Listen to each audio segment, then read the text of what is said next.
sonho, pelo que eu felicito vivamente os diretores da revista, confiante que estou que ela irá prosseguir com a mesma qualidade, a mesma publicidade, a mesma diversidade, fiel àquilo que é o seu programa inicial, que é servir a comunidade de língua portuguesa e a cultura portuguesa de Portugal.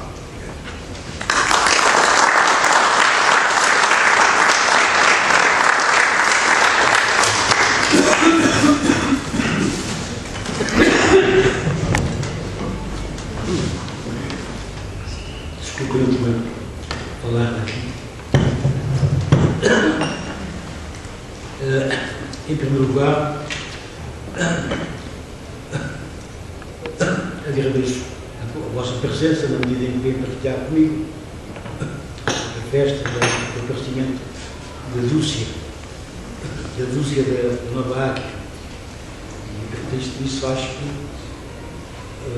estão de parabéns os proprietários e os diretores da Nova Águia, que são também intelectuais de alto gabarito. Não é preciso citar os nomes, porque é evidente. Não digo com sublinho circunstância, este nome que eu digo, intelectuais de alto gabarito, quando vi ultimamente um dos intelectuais portugueses declarou no jornal, na televisão, que atualmente já não havia intelectuais em Portugal. A afirmação com a qual eu estou inteiramente de acordo. De facto, também em Portugal, ou de modo especial em Portugal, nos últimos 50 anos assistimos àquilo que em França, no determinada altura, chamou a traição dos intelectuais. Tem havido, de facto, uma traição dos intelectuais. A maior parte deles estão na política ou numa das casas em que se asila a nata da sociedade portuguesa, como sabe, é a casa dos 230, para não falar já na casa dos segredos de Ribeiro. A nata da intelectualidade portuguesa está assim desfeita. E a Nova Águia é, portanto, uma voz isolada neste deserto ideológico, em que a própria política deixou de ser uma arte para ser apenas uma arena de insulto.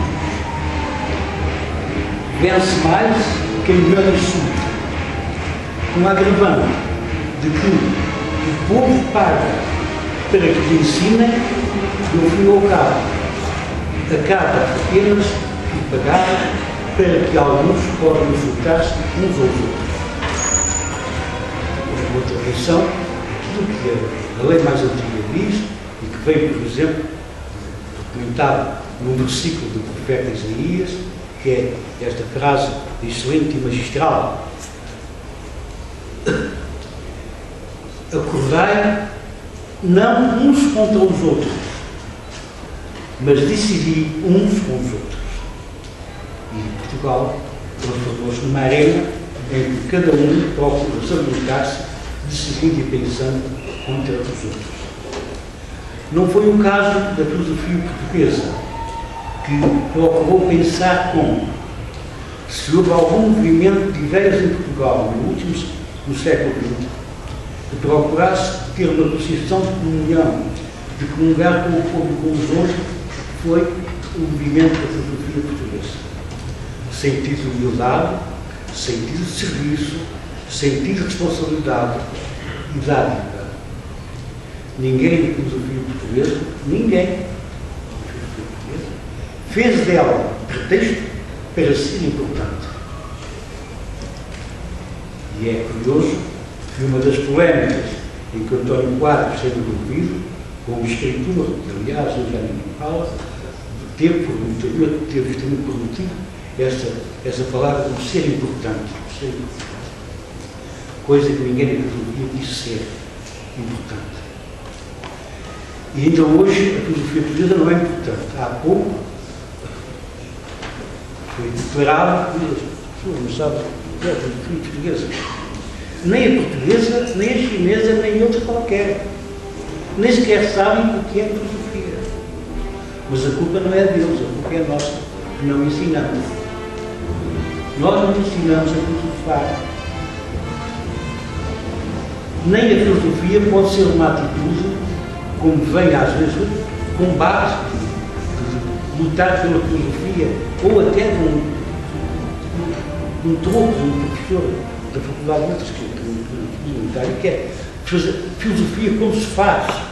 Filosofia não se faz. Filosofia não é para fazer. Filosofia é para filosofar. Não é para fazer. A filosofia não faz coisa nenhuma, nem tem que fazer, nem pretende fazer. Ora, quando sai o 12º número da Novária, vem a preceito lembrar que uma das personalidades mais importantes, ou mais visível, aliás, do movimento da filosofia portuguesa, foi o António Quadros. E a minha frase, que não é bem um juízo, é apenas uma admiração, quando eu escrevi que é o rosto mais visível da filosofia, não tinha escolhido um juízo, tinha escolhido uma admiração, porque de todos os que andavam na filosofia portuguesa, eu era o mais novo e o mais distante. Portanto, eu na província, quando eu estava na província, o conhecia, a filosofia portuguesa era o 57, e o 57, para todos os efeitos, era o rosto do António Quadros. Era ele que dava a cara. Embora, mais tarde, eu saber, e até com o ensinamento que recebi do Dr. Brás Teixeira, que algumas das coisas que vêm no 57 não estão assinadas, mas são, por exemplo, da autoria de Rolando Perrino. Os textos mais polémicos, por vezes, são de Rolando Perrino, que não assinados, mas eram assumidos pelo grupo. Mas claro que a filosofia portuguesa, para além de ter uma vertente puramente especulativa e também uma vertente, como é que eu ia dizer, mistagógica, que não aparecia em perangona dos jornais, mas vivia na criatividade do silêncio, dos métodos, Método Alva Ribeiro e José Marinho, evidentemente, para além desta misologia, havia uma necessidade de exprimir o pensamento e as ideias, porque não bastava até defender a língua portuguesa e a cultura portuguesa sem um conteúdo. De facto, de pouco importa ter uma língua se não tivermos conteúdo para ela.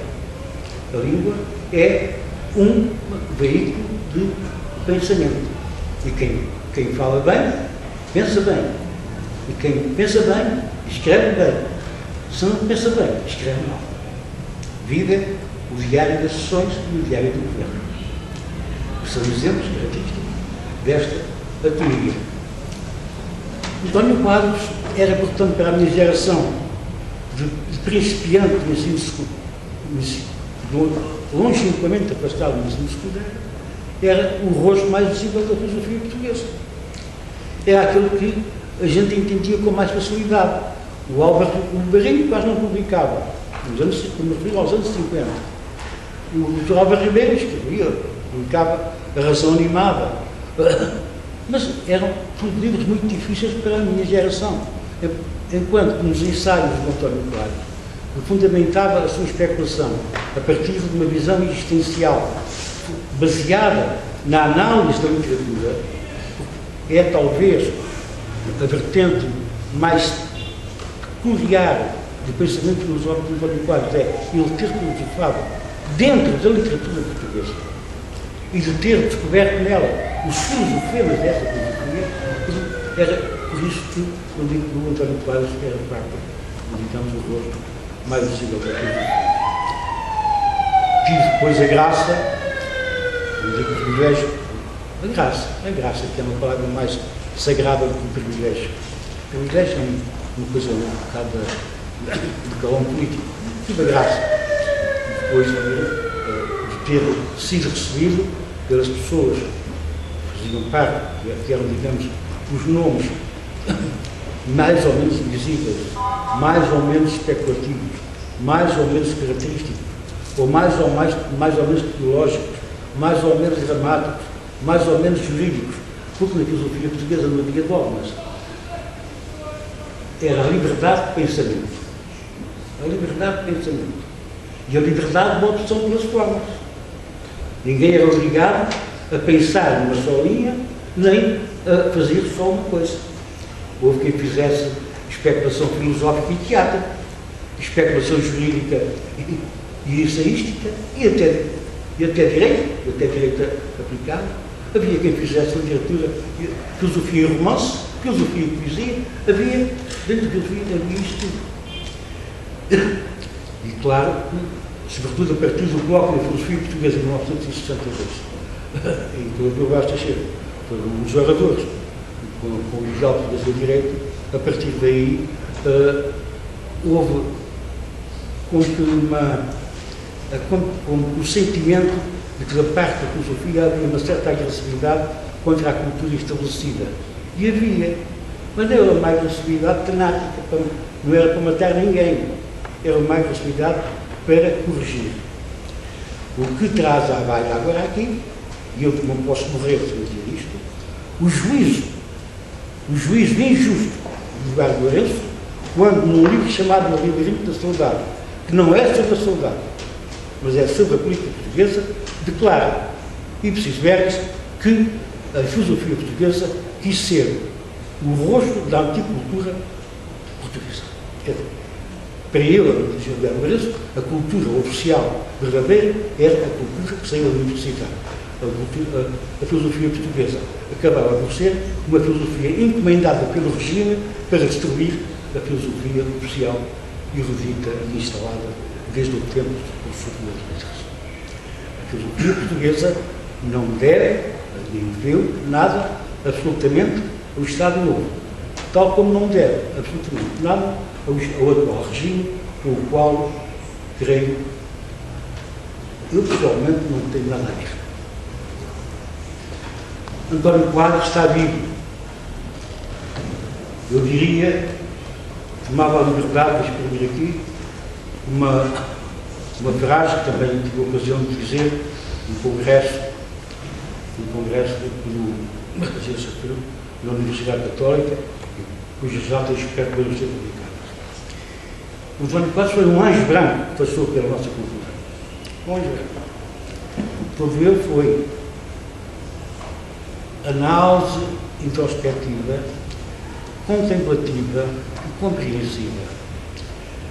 Li alguns, há muitos anos, que até foi num escrito do Luís Feijó Trigueiros, que a crítica também podia ser crítica criticista, como crítica simpática. E, de facto, o António Quadros, na abordagem, no mergulho que ele fez à literatura portuguesa, foi sempre a abordagem de simpatia. Eu disse a abordagem, mas não devia dizê-lo, porque na abordagem é só chegar à borda, podem entrar no barco. Não, é na conquista do barco, que é a literatura portuguesa, ele, António Quadros, foi sempre um autor de simpatia. Portanto, ele está aqui, está vivo. Aproveito agora, para dizer, e vou já acabar, para não começar mais, que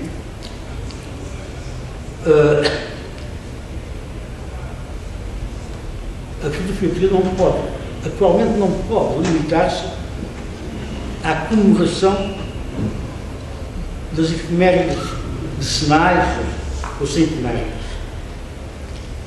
É a altura de a nova geração partir para o deserto, pensar como se não tivesse havido pensamento anterior, não ter medo. Nem nós, a nossa geração, já não estamos em tempo de avançar com novos desafios. A nossa própria mente está corroída pela idade e pelos vícios que contraímos.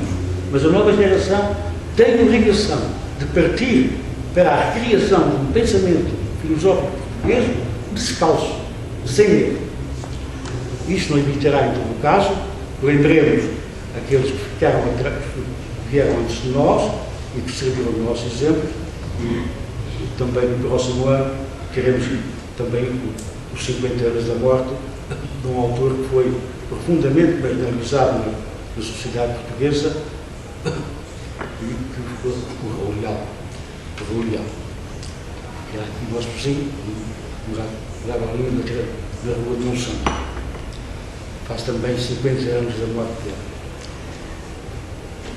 Também para dizer que eu de facto já sou bastante velho, apesar de algumas pessoas acharem que são mais velhas que eu. O melhor intérprete do pensamento dos Zéanos, castelhano, teólogo castelhano, é um senhor chamado Miguel Real. É ele o mais perceptível exegeta do pensamento dos Zéanos. Ele só tem um defeito relativamente a mim, é que é mais novo, porque eu fui a primeira pessoa em Portugal a escrever um artigo sobre a porta do ser dos Zéanos, num jornal que eu havia de explicar naquela altura, que é o Debate. Por sinal, que o artigo devia ser compilado no primeiro volume de uma coleção que eu tive, que era o Pensamento Português. Pronto, e acabo com isto dizendo que espero na Nova Águia um futuro gratificante, um futuro criativo, a favor não só da língua, mas também a favor do pensamento filosófico português, independentemente de haver ou não haver uma cultura oficial. E já que se falou hoje aqui da língua portuguesa, no mundo, também os sobre o respeito que Portugal merece no mundo, de facto, Portugal é o decano dos Estados europeus e foi o primeiro país da Europa a ter representações no mundo. Portanto, é justo que seja considerado como o decano de todos os embaixadores. E também era na altura para um desafio a um movimento que há aqui, que apareceu aqui, que eu hoje tive conhecimento, que é o Esfera Mundi. Eu pedi à Esfera Mundi que escrevesse à Câmara de Lisboa no sentido de repor a nomenclatura correta da Travessa da Espera no Bairro Alto, que é uma travessa que liga o Jardim de São Pedro de Alcântara à Rua da Rosa. É que, de facto, com a reforma ortográfica de 1911, cometeram-se alguns disparates, menos em todo o caso do que atualmente estão a ser cometidos. O teatro não é ato de teatro. Os atos, o verbatário, o ato de facto, esta trabalhadora que bem aparece, é que com a reforma de 1911 aconteceu esta coisa engraçada. É que a Câmara e a Comissão de Política da Câmara não percebia porque é que a Travessa da Espera se escrevia com PH. E então tentaram tirar o H e ficou a Travessa da Espera. Assim como se fosse uma espera dos dois. Só que não era a Travessa da Espera, era a Travessa da Espera. Porque de São Roque, onde estavam os jesuítas, se dirigiam por ali a dar a aula de geografia, que ficava já mais ou menos na Rua dos Caetanos. Temos que repor as coisas segundo a verdade. E a Nova Águia, creio que está à frente da vanguarda, para que se ensine a esta gente não só a falar, mas também a pensar.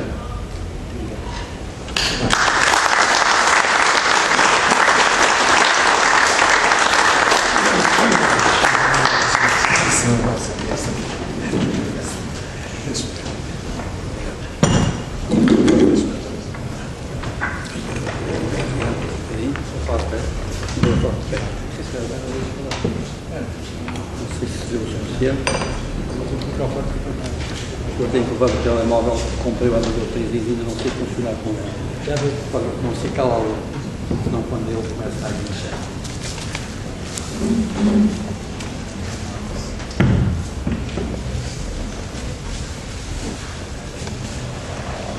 Já disse que a Professora São António não tinha ali, há muitos anos, foram na Epifânia, diretora de uma águia e do Vinho.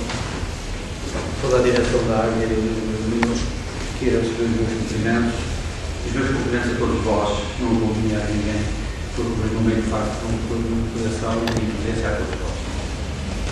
Eu só ontem à noite é que dei conta de que, afinal de contas, o professor Renato não tinha dito que eu viria e eu estava disposto para vir, como estou, não é? Como estou aqui.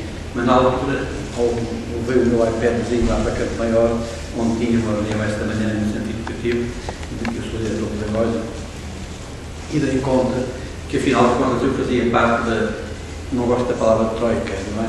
Da rede, digamos assim, o compasso carnário dos apresentadores. Então não tinha a Nova Águia no poder, não tinha nada, não é?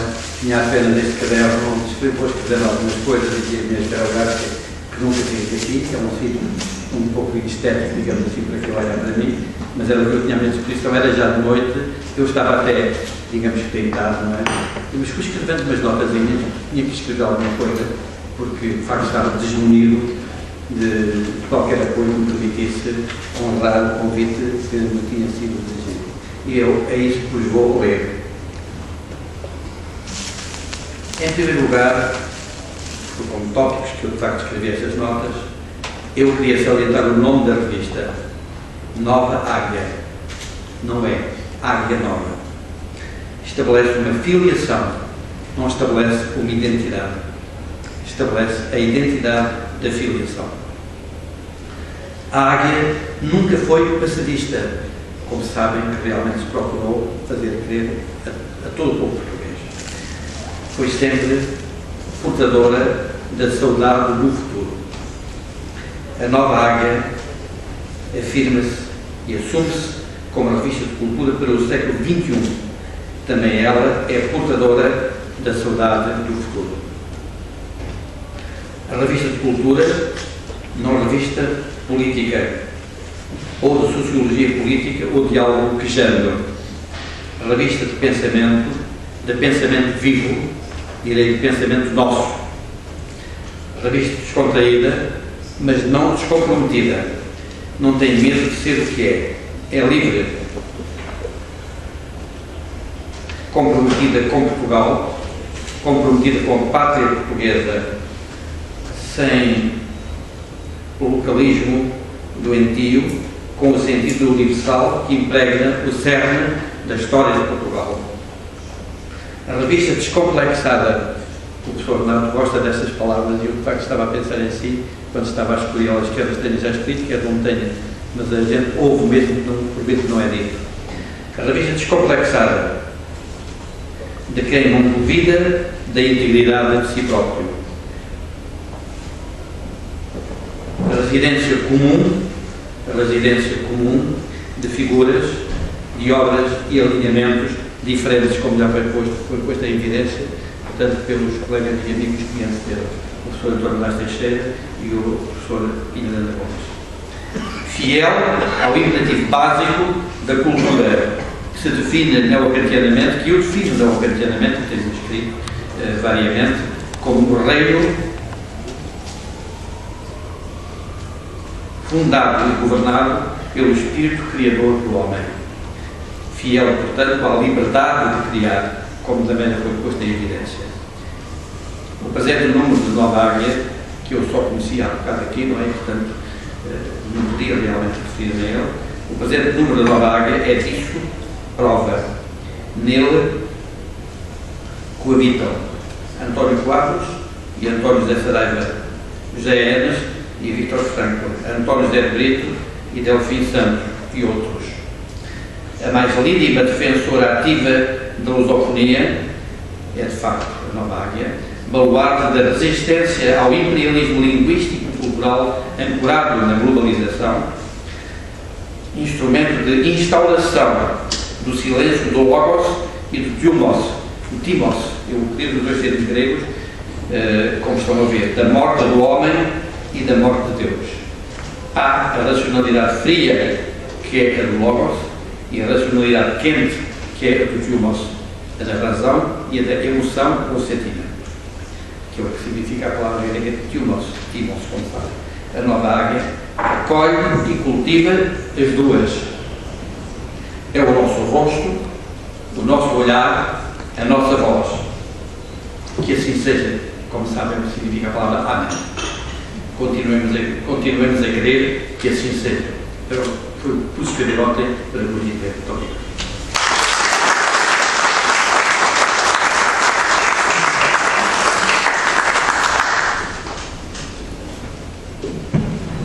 Muito obrigado, professor Rafael Patrício, e aos mais oradores, professor Inês Gomes, professor António Lás Teixeira. reitero os meus agradecimentos em nome da direção da Nova Águia, da direção do MIL, pela vossa presença. Gostaria de destacar a presença de alguns sócios honorários do MIL, para além daqueles que estão na mesa, o Ronaldo Ciliano, o professor Mário Gintino Martins, pessoas do Dr. João Miguel Chorão, que também colabora na Nova Águia, o Carlos Vargas, uma pessoa que está connosco desde o início. Enfim, pessoas que também têm colaborado connosco, o Francisco Mendes, coordenador da Direção Nacional de Paz e Democracia, o Joaquim Afonso, o Filipe Nobre Gomes, a Direção do MIL, o Pedro Martins também, o secretário Miguel, a Maria Galvino, coordenadora do MIL Baliza, aqui presente, o Samuel Livres, o professor Duarte Tito Cruz, o Ana José Borges, o Joaquim Carvalho, também colabora muito regularmente na Nova Águia. A todos vós, pela minha parte, muito obrigado.